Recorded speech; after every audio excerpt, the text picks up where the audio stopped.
ഗംഗയുടെ വെടികൊണ്ട് കല്യാണി മരിച്ചു.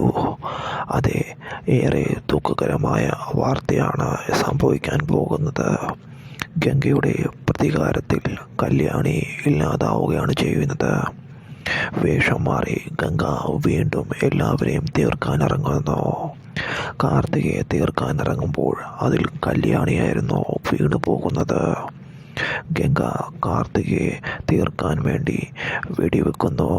എന്നാൽ കാർത്തികയെ തള്ളിമാറ്റി നെഞ്ചത്ത് വെടികൊള്ളുകയാണ്.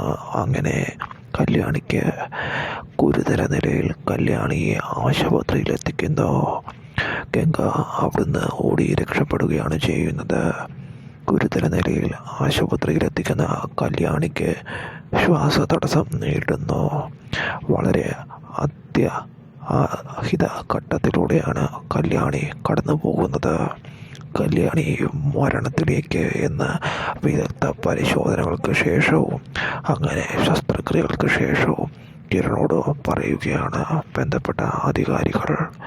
കല്യാണിയുടെ സമയം ഇനി അധികം നാളില്ലെന്ന് കിരൺ അറിയുന്നു. കഥയുടെ അവസാനത്തിലേക്ക് എത്തുമ്പോൾ ദുഃഖകരമായ അവസാനമാണ് കല്യാണിക്ക് ഉണ്ടാകുന്നത്. തൻ്റെ അമ്മയെ തീർത്ത ഗംഗയോടുള്ള പ്രതികാരം കൊണ്ട് ഗംഗയെ തീർക്കാൻ പോകുമ്പോൾ കല്യാണിക്കായിരുന്നു അങ്ങനെ ഈ അത്യാപത്ത് സംഭവിക്കുന്നത്. കാർത്തികയെ രക്ഷിക്കാനും ഗംഗയെ തീർക്കാനും പോകുമ്പോഴായിരുന്നു